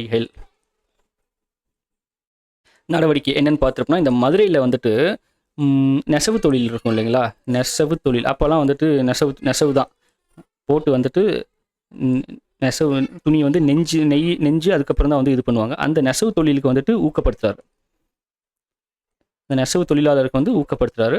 அடுத்தது வந்துட்டு கோவில்களுக்கு வந்துட்டு நன்கொடை கொடுக்குறார், கோவில்களுக்கு வந்துட்டு வழிபாடு நடத்த சிறப்பு தொகையும் கொடுக்குறார். முக்கியமாக கோவில் நிலங்களை வந்துட்டு மீட்டெடுக்கிறார். கோவில் நிலங்களை மீட்டெடுப்பு, இது எல்லாமே வந்துட்டு அவர் மதுரை ப்ளஸ் திருநெல்வேலி அந்த லைனில் வந்துட்டு ஆளுநராக இருக்கும்போது அவர் மேற்கொண்ட நடவடிக்கைகள். சரிங்களா? 47வது கேள்வி, ஜமாலுதீனுக்கு ஆதரவு அளிப்பதாக கூறியவர்களை பட்டியலிடுக. இப்போ ஜமாலுதீன் வந்து சொல்லியிருப்பார் இல்லைங்களா, ஒரு 8 நாள் மட்டும் நீங்கள் கோட்டையை வந்துட்டு உங்கள் கண்ட்ரோலில் வைங்க, நான் வெளியிலேருந்து ஆளுங்களை கூட்டிகிட்டு வரேன் அப்படின்னு. எதனால் அந்த ஒரு அஷூரன்ஸ் கொடுத்துருப்பாருன்னா, ஜமாலுதீனுக்கு வந்து நாங்கள் உங்களுக்கு வந்து ஆதரவு கொடுக்குறோன்னு வந்து சில பேர் சொல்லியிருப்பாங்க. அது யாருன்னு பார்த்தோம்னா, பாளையக்காரர்கள். அந்த பாளையக்காரர்கள் பதவி இழந்து இல்லை வந்துட்டு பாளையக்காரர்களை கொண்டிருப்பாங்க, அவங்களுடைய வாரிசுலாம் இருப்பாங்க இல்லைங்களா பாளையக்காரர்கள், அவங்க வந்துட்டு பிரிட்டிஷ்க்கு அகெயின்ஸ்டாக நான் வந்து உங்களுக்கு சப்போர்ட் பண்ணுறேன் ஜமாலுதீனுக்கு வந்து சொல்லியிருப்பாங்க. இன்னொருத்தர் யாருன்னு பார்த்தோம்னா பூர்ணையா. இந்த பூர்ணையாங்கிறவர் யாருன்னா, திப்பு சுல்தான் இருக்கார் இல்லைங்களா, திப்புவோடைய முன்னாள் அமைச்சர். ஏன்னா திப்புவே இறந்துட்டா அப்போ இந்த அமைச்சர் பதவியெல்லாம் காலி. இது வந்துட்டு மைசூரே வந்துட்டு இந்த கொங்கு பகுதியை ஆங்கிலேயருக்கு போயிடும். அப்போ அவர் அமைச்சர் பதவியில் இருக்க மாட்டார், நோ அமைச்சர், அப்போ முன்னாள் அமைச்சர். இந்த பூர்ணையா இவருமே வந்துட்டு ஜமாலுதீனுக்கு வந்துட்டு கான்டாக்டில் இருப்பார். நீங்கள் உள்ளே போயெல்லாம் இது பண்ணுங்கள், நம்ம ஆட்கள் எல்லாம் கூட்டிகிட்டு போயிடலாம் அப்படின்னு வந்துட்டு வெளியிலேருந்து இவர் வந்து சப்போர்ட் பண்ணி தான் இருந்திருப்பார். அந்த தைரியத்தில் தான் இவர் வந்துட்டு ஒரு 8 நாள் மட்டும் நீங்கள் கோட்டையை உங்கள் கேப்சரில் உள்ளே வச்சுருங்கன்னு வந்து உள்ளே இருக்க சிப்பாய்க்கும் அங்கே இருக்க இந்திய அந்த தலைவர்கள் இருப்பாருங்களா, அவங்களுக்கு அந்த அதிகாரிகள், அந்த சிப்பாய்களுக்கும் அந்த வீரர்களுக்கும் ஹெட் அதிகாரிகள் இருப்பாங்க இல்லைங்களா, அந்த அதிகாரிகள்கிட்ட வந்து கோரிக்கை வச்சிருப்பார் ஜமாலுதீன் அவர்கள். 48, ஆங்கிலேயரின் சமரச உடன்பாட்டின்படி சிவகங்கையின் அரசர் ஆனவர் யார்? ஆங்கிலேயரின் சமரச உடன்பாட்டின்படி சிவகங்கையின் அரசர் ஆனவர் யார்? நம்ம சொன்னோம் இல்லைங்களா, சிவகங்கைக்கு ஒரு கட்டத்துக்கு மேலே சமரசத்துக்கு வந்துடுவாங்க ஆங்கிலேயர்கள். நமக்கு பிரச்சனை வேண்டாம், நம்ம வந்து சமரசமாக போயிடலாம் அப்படின்ட்டு. ஸோ அந்த மாதிரி சிவகங்கையோட அரசர் ஆனவர் யாருன்னு பார்த்தோம்னா, அவர் தான் வேங்கை பெரிய உடைய தேவர்.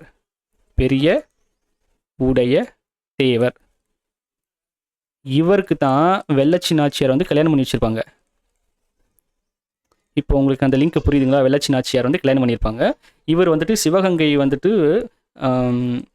சிவகங்கையை வந்து என்னென்னா ஆங்கிலேயர்கிட்ட இருந்து போர் செஞ்சு ஒரு இது பண்ணிலாம் இவர் வந்து அரசராக மாட்டார்.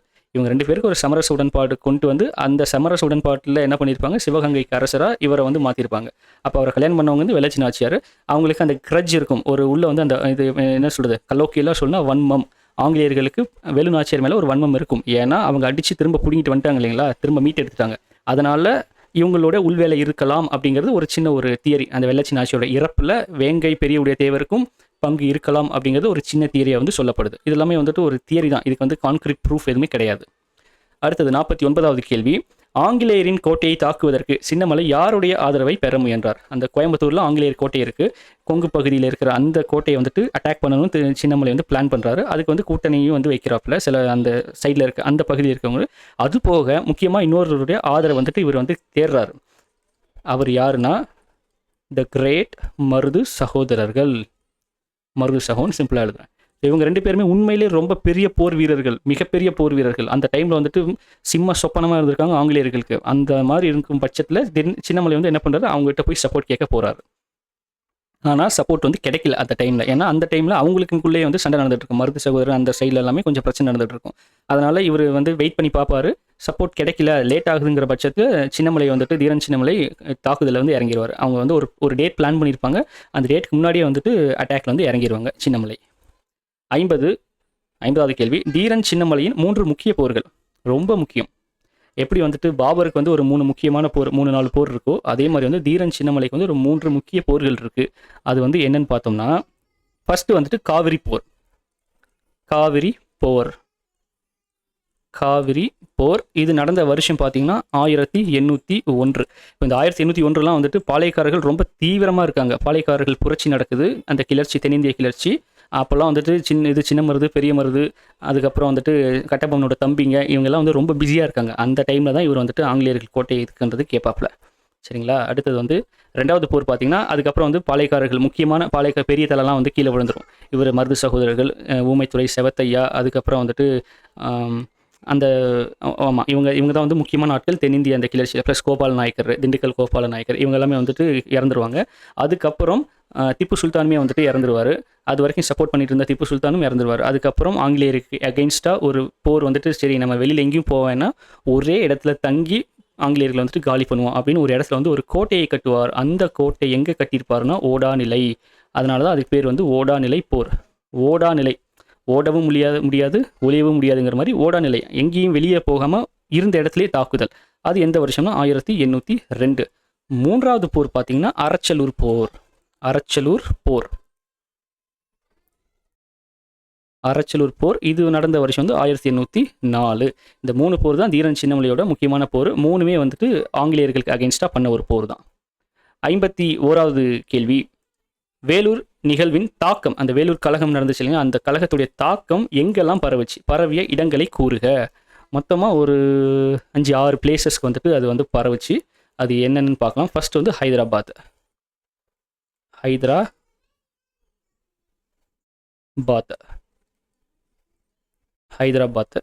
2வது வந்துட்டு வாலஜாபாத். 3வது பெங்களூர். 4வது நந்தி துர்கம் அப்படிலாம் ஊர் இருந்திருக்கு அந்த டைமில். அடுத்தது சங்கரி துர்கம். நந்தி துர்கம், சங்கரி துர்கம். 6வது வந்துட்டு பாளையங்கோட்டை, திருநெல்வேலி பக்கத்தில் பாளையங்கோட்டை. 7வது பார்த்தீங்கன்னா பெல்லாரி. இது அத்தனை பிளேஸும் அப்படியே வந்து ஸ்கூல் புக்கில் கொடுத்துருப்பாங்க. நல்லா மெமரி பண்ணிக்கோங்க, மனப்பாடம் பண்ணி வச்சுக்கோங்க. வேலூர் நிகழ்வுடைய தாக்கம் பரவிய இடங்கள் மொத்தம் 7. சரிங்களா? 52வது கேள்வி. பாளையக்காரர்களிடம் பேச்சுவார்த்தை நடத்திய யூசுப் கான். எத்தனை மிஸ்டேக்கு, எப்படி இதெல்லாம் மிஸ் ஆச்சுன்னு தெரியலையே. ஓகே, பாளையக்காரர்களிடம் பேச்சுவார்த்தை நடத்திய யூசுப் கான் துரோக குற்றச்சாட்டு சுமத்தப்பட்டு தூக்கில் இடப்பட்ட ஆண்டு வந்து பார்த்தீங்கன்னா 1764. ஒரு 2-3 வீடியோவாக நல்லா வந்து ப்ரூஃப் ரீட் பண்ணியிருந்தேன். இது நேற்று லேட் நைட்டில் பண்ணேன். 11:30-12 மணி இருக்கும். அதனால் நிறைய கொஞ்சம் கண்ணில் வந்து மிஸ் பண்ணி மாட்டாமல் போயிடுச்சு. ஸோ நெக்ஸ்ட் வீடியோவில் இதை வந்து சரி பண்ணிடுறேன். சரிங்களா? இப்போ பாளையக்காரர்களிடம் 53வது கேள்வி. 1767 நெற்கட்டும் செவல் கோட்டையை கைப்பற்றி பூலித்தேவரை தோற்கடித்தவர் யார்? Answer captain Campbell. 54வது கேள்வி. அரியணையை இழந்த அரசர்கள், குறுநில மன்னர்கள் ஆகியோரின் சந்ததியினர் ஆங்கிலேயருக்கு எதிராக மேற்கொண்ட பல முயற்சிகளின் விளைவாக ஏற்பட்ட புரட்சி தான்? ஆன்சர் வேலூர் புரட்சி. சரிங்களா? அரண்மனை இழந்த அரசர்கள் அவங்க தான் திப்பு சுல்தான் குடும்பம். குறுநில மன்னர்கள் பாளையக்காரர்கள், அவங்களுடைய சந்ததியினர் ஆங்கிலேயருக்கு எதிராக மேற்கொண்ட பல முயற்சிகளின் விளைவாக ஏற்பட்ட புரட்சி தான் வேலூர் புரட்சி. 55வது கேள்வி. சிவகங்கையை யாருடைய துணையுடன் வேலுநாச்சியார் மீண்டும் கைப்பற்றி ராணியாக முடிசூடினார்? யாருன்னா மருது சகோதரர்கள் சகோன் போடுறேன். 2வது வந்துட்டு திண்டுக்கல் கோபால நாயக்கர். 3வது வந்துட்டு ஹைதர் அலி. இவங்க எல்லாமே ஹெல்ப் பண்ணியிருப்பாங்க. இந்த 3 பேருமே அந்த சிவகங்கையை வந்து மீட்டெடுக்கிறது ஹெல்ப் பண்ணியிருப்பாங்க. 56வது கேள்வி. ஜெனரல் அக்னியு கொண்டு வந்த தலைப்பாகையை சிப்பாய்கள் எதிர்த்ததற்கான காரணத்தை கூறுக. அந்த அக்னியு தலைப்பாகையை வந்துட்டு ஏன் அணிய மாட்டோம்னு வந்துட்டு எதிர்ப்பு தெரிவிச்சிருப்பாங்கன்னா, அந்த தலைப்பாகையில் வந்துட்டு ஒரு குஞ்சம் இருக்கும். அந்த குஞ்சம் வந்துட்டு என்னன்னா மிருகத்தோலால் ஆனது அப்படிங்கிற ஒரு வதந்தி வந்து இதாகும். இது மிருகத்தோலை தான் செஞ்சுருப்பாங்க. அது எப்படி வந்துட்டு இந்துக்களுக்கு வந்து என்ன ஆகுதுன்னா, அது வந்துட்டு பசுத்தோலை செஞ்சது அப்படிங்கிற ஒரு உளவியல் வருது. அதனால அதை வந்துட்டு புனிதமாக கருதி நாங்கள் தொடமாட்டோம், எங்களுக்கு பசு வந்து புனிதம் அப்படிங்கிற மாதிரி வந்து அவங்க அதுக்கு வந்து போட மாட்டோம்னு எதிர்க்கிறாங்க. முஸ்லீமுக்கு பார்த்தீங்கன்னா பன்றித்தோல், அவங்களுக்கு பன்றி வந்து ஒவ்வாமை ஆகாது. அப்போ பன்றித்தோலில் தான் இதை செஞ்சுருப்பாங்க அப்படின்னு இவங்களுக்கு வந்துட்டு ஒரு இதாகுது, எதிர்ப்பு வருது. ஹிந்து முஸ்லீம் சேர்ந்து தான் அந்த தலைப்பாகையை வந்துட்டு எதிர்க்கிறாங்க. 57வது கேள்வி. யூசுப் கான் நெற்கட்டும் செவல் கோட்டையை இடிக்கும் நோக்கத்துடன் நடத்தப்பட்ட தாக்குதல் எத்தனை மாதங்கள் நீடித்தது? நெற்கட்டும் செவல் கோட்டையை வந்து இடித்து தரமட்டம் ஆக்கணுங்கிற நோக்கத்தோட யூசுப் கான் வந்து தாக்குதல் நடத்துகிறாரு. அது எத்தனை மாதம் நடந்துச்சு அப்படின்னா 2 மாதம் முழுசாக வந்துட்டு நடந்திருக்கு அந்த நெற்கட்டும் செவல் கோட்டையை வந்து இடிக்கிறதுக்கான தாக்குதல். அடுத்தது 58வது கேள்வி. ஆற்காடு நவாப் 1772ஆம் ஆண்டு உடன்படிக்கையின் மூலம் கம்பெனிக்கு கொடுக்கப்பட்ட உரிமைகள். வரி வசூல் உரிமை, மெயினாக வரி வசூல் உரிமை. அடுத்தது வந்துட்டு நிர்வாக உரிமை. நிர்வாகமுமே அவங்க கீழே வந்து கொண்டு வந்தாங்க. யாரு? கம்பெனிக்கு கீழே. ஆனால் முக்கியமான உரிமை வந்து வரி வசூல் உரிமை. ஆற்காடு நவாப் வந்துட்டு கம்பெனிக்கு, ஆங்கிலேயர் கவர்மெண்ட் கூட கிடையாது, ஈஸ்ட் இந்தியா கம்பெனிக்கு வந்து கொடுக்குறாங்க. அடுத்தது 59வது கேள்வி. ஆங்கிலேயர்கள் கொண்டு வந்த புதிய இராணுவ கட்டுப்பாடுகளை கூறுக. இது அப்படியே வந்துட்டு எழுதலை, ஒரு 2-3 பேஜ் இது வரும், அது அப்படியே சொல்கிறேன் கேளுங்க. என்னென்னா வந்துட்டு இராணுவத்தில் வந்து புதிய கட்டுப்பாடுகள் வந்துட்டு என்னென்னா, அதை தலைப்பாகை கொண்டு வந்தாங்க. அதுக்கப்புறம் வந்துட்டு மத அடையாளங்கள் வந்து இருக்கக்கூடாது, அந்த நெத்தியில் திருநீர், காதில் கடுக்கன், இந்த மாதிரிலாம் வைக்கக்கூடாது அப்படிங்கிறது கொண்டு வந்தாங்க. அதுக்கப்புறம் வந்து எல்லாருக்குமே ஒரே மாதிரியான சீருடை வந்து கொண்டு வந்தாங்க. அதுக்கப்புறம் பார்த்தீங்கன்னா இந்த மீசை, தாடி, இந்த மாதிரி விஷயத்தெல்லாம் வந்துட்டு எடுத்துட்டு எல்லாரும் ஈவனாக ஒரே மாதிரி மீசை இருக்கணும், எல்லாருமே வந்து ஷேவ் பண்ணியிருக்கணும், க்ளீன் ஷேவ் பண்ணியிருக்கணும், அந்த மாதிரி வந்துட்டு கட்டுப்பாடுகள் வந்து கொண்டு வந்தாங்க. அதில் முக்கியமான கட்டுப்பாடு தான் அந்த அக்னியு தலைப்பாகையில் இருக்கக்கூடிய குஞ்சம் வந்துட்டு இது மிருகத்தோளால் ஆனதுங்கிற ஒரு இது வந்துட்டு பரவுது. அதனால எதிர்ப்பு வந்து நல்லா கிளம்புது. சரிங்களா? இதுதான் ஆங்கிலேயர்கள் கொண்டு வந்த புதிய இராணுவ கட்டுப்பாடுகள். 60வது கேள்வி. நெற்கட்டும் செவல் கோட்டை மீது தாக்குதல் தொடுக்க உத்தரவு கிடைத்தும் தாக்குதலை கைவிட்டு திரும்பச் சென்றவர் யார்? நெற்கட்டும் செவல் கோட்டை வந்துட்டு பூலித்தேவருடைய கோட்டை. அது மேலே வந்து தாக்குதல் தொடுக்க உத்தரவு கிடைத்தும் கம்பெனிகிட்ட வந்து உத்தரவு வருது, ஈஸ்ட் இந்தியா கம்பெனிட்டு வந்து உத்தரவு வருது. அப்படி உத்தரவு கிடைத்தும் தாக்குதலை கைவிட்டு திரும்ப சென்றவர் யாருன்னா கர்னல் ஹெரான். ஏன்னா நெற்கட்டும் செவல் ஆட்சி செஞ்சவர் யாருன்னா பூலித்தேவர் வந்து ரொம்ப ஸ்ட்ராங்கான ஆள் அப்படிங்கிறது கர்னல் ஹெரானுக்கு தெரியும். அதனால ஹெரான் என்ன பண்ணுறாருன்னா, பீரங்கி படைக்கு வந்துட்டு எதிர்பார்த்துட்டு இருக்காப்புல, பீரங்கி படைக்கு அனுப்பிச்சி வைங்க, ஏன்னா என்கிட்ட படை கம்மியாக இருக்குது, ப்ளஸ் இப்போ இருக்க வீரர்களுக்கு இந்த ஊதியமும் கொடுக்கல. ஏன்னா அவங்க மதுரையை கேப்சர் பண்ண வந்திருப்பாங்க, மதுரையை கேப்சர் பண்ணிடுவாங்க. கேப்சர் பண்ணிட்டு கிளம்பலான்னு இருக்கும்போது இன்னொரு மெசேஜ் வருது, மதுரையில் தானே இருக்கீங்க, அப்படியே பக்கத்துக்கு திருநெல்வேலிக்கு போங்க, திருநெல்வேலியில் வந்து இந்த புலித்தேவருங்கிற ஆள் வந்து ரொம்ப நமக்கு டார்ச்சர் பண்ணிட்டு இருக்காரு அப்படின்னு வந்து அவங்களுக்கு இன்ஃபர்மேஷன் வருது. அப்போ ஹெரான் வந்துட்டு என்ன சொல்றாருன்னா, ஓகே நான் போகணுன்னா புலித்தேவர் வந்துட்டு ரொம்ப ஒரு அந்த இடத்துல கொஞ்சம் வந்துட்டு பெரிய தலைவர், அவருக்கு கீழே நிறைய படைகள் இருக்கும், நான் ஒரு அட்டாக் பண்ணணும்னா எனக்கு வந்துட்டு பீரங்கி படைகளை அனுப்பிச்சி வைங்க அப்படின்னு கேட்குறாங்க ஹெரான். ஆனால் அவருக்கு வந்து பீரங்கி படை வரல. அதனால் நம்ம போனோம்னா எப்படியும் தோற்றுருவோம் அப்படிங்கிறதுனால அங்கே தாக்குதல் நடத்தாமல் திரும்ப வந்து போயிடுவார். திரும்ப வந்ததுனால ஹெரான் வந்து என்ன பண்ணிடுவாங்க, பணியில் நீக்கம் செஞ்சு திரும்ப நீங்கள் எல்லாம் இங்கே இது வேலை செஞ்சது போதும், திரும்ப வந்துட்டு பிரிட்டிஷ்கே இது இங்கிலாந்துக்கே போங்க அப்படின்னு வந்து அனுப்பிச்சி வச்சிருவாங்க. அடுத்தது 61வது கேள்வி, யூசுப் கான் பாண்டியர்களை தோற்கடித்து கைப்பற்றிய இடம். யூசுப் கான் வந்து பாண்டிய மன்னர்களை, அதாவது குறுநில மன்னர்களாக இருந்திருப்பாங்க, அப்படி பாண்டியர்களை தோற்கடித்து கைப்பற்றிய இடம் வந்துட்டு சோழவந்தான். சோழவந்தான். 62வது கேள்வி, கடைசி கேள்வி. இது வந்து ஒரு பாக்ஸில் கொடுத்துருப்பாங்க, ஓகேங்களா. திப்பு சுல்தான் ஆட்சி. திப்பு சுல்தான் ஆட்சினாலே நமக்கு எது ஞாபகம் வரும்னா மைசூர் ஞாபகம் வந்துடணும். மைசூர் மகாராஜா தான் திப்பு சுல்தான், சரிங்களா. திப்பு சுல்தான் ஆட்சியில் ஒரு பக்கோடா எத்தனை ரூபாய்க்கு சமமாக கொல்லப்பட்டது? ஒரு பக்கோடா வந்துட்டு இப்போ எப்படி டாலருக்கு நிகரான இந்திய மதிப்புங்கிற மாதிரி, அப்போ ஒரு பக்கோடானா நமக்கு இப்போ இருக்கிற காசுக்கு எவ்வளோனா 3.5 ரூபா. 3.5 ரூபா, சரிங்களா. ஒரு பக்கோடானா 3.5 ரூபா. யாரோட ஆட்சியில்? திப்பு சுல்தானுடைய ஆட்சியில். ஓகே, இதோடு நமக்கு இந்த லெசன் வந்து முடிஞ்சிருச்சு. வெற்றிகரமாக ஆங்கிலேயர்களுக்கு எதிரான தொடக்ககால கிளர்ச்சி அந்த டாப்பிக்கை நம்ம கம்ப்ளீட் பண்ணிட்டோம். ஸ்கூல் புக்ஸில் இன்னும் வந்துட்டு எக்ஸ்ட்ரா போகணுங்கிறது நம்ம பார்க்குறேன் நான் வந்துட்டு. ஏன்னா ஸ்கூல் புக்லேயே நிறைய இன்ஃபர்மேஷன் இருக்குது. அதை தாண்டி அவுட் சோர்ஸில் நமக்கு தேவையான இன்ஃபர்மேஷன் அதை மட்டும் ஒரு கிறிஸ்பாக வந்துட்டு ஒரு 2-3 பேஜில் முடிகிற மாதிரி வந்து பார்க்கலாம். அதை நான் பார்த்துட்டு உங்களுக்கு அடுத்ததுலையுமே அதையுமே வந்து சொல்கிறேன், சரிங்களா. ஸோ இதோட நமக்கு வந்து ஆங்கிலேய ஆட்சிக்கு எதிரான தொடக்ககால கிளர்ச்சிகள் முடியுது. அடுத்தது வந்துட்டு யூனிட் 6 தமிழ்நாடு ஹிஸ்ட்ரியில் வந்து நெக்ஸ்ட் டாபிக் வந்து போகலாம். அதாவது சமூக சீர்திருத்த இயக்கங்கள் பற்றி இருக்கும், அதை பற்றி நம்ம வந்து போகலாம், சரிங்களா. ஸோ இந்த வீடியோ டெஸ்ட்டு, இந்த டெஸ்ட்டுக்கான உங்களுடைய கருத்துக்கள், உங்களோட ஒப்பீனியன், சஜஷன்ஸ் என்ன வேணாலும் நீங்கள் சொல்லலாம். தாராளமாக நான் அதை பார்த்துட்டு அந்த கருத்துக்களை நான் நெக்ஸ்ட் வீடியோவில் இம்ப்ளிமெண்ட் பண்ணுறேன். கண்டிப்பாக பண்ணிடுவேன். இம்ப்ரூவ்மெண்ட் பண்ணுறதுக்கு எனக்கு வந்து ஒரு வாய்ப்பாக இருக்கும், சரிங்களா. ஸோ எல்லாருமே வந்து உங்களுடைய ஆதரவு ப்ளஸ் கருத்துக்களை வந்து கமெண்ட்ஸில் சொல்லுங்கள். வீடியோக்குமே வந்துட்டு எல்லாருக்குமே வந்து ஷேர் பண்ணுங்கள். ஐ மீன் டிஎன்பிஎஸ்சிக்கு ப்ரிப்பேர் பண்ணுற ஆஸ்பிரன்ஸ்க்கு ஷேர் பண்ணுங்கள், அவங்களுக்குமே யூஸ்ஃபுல்லாக இருக்கும், சரிங்களா. நெக்ஸ்ட் வீடியோவில் பார்க்கலாம். நன்றி, வணக்கம்.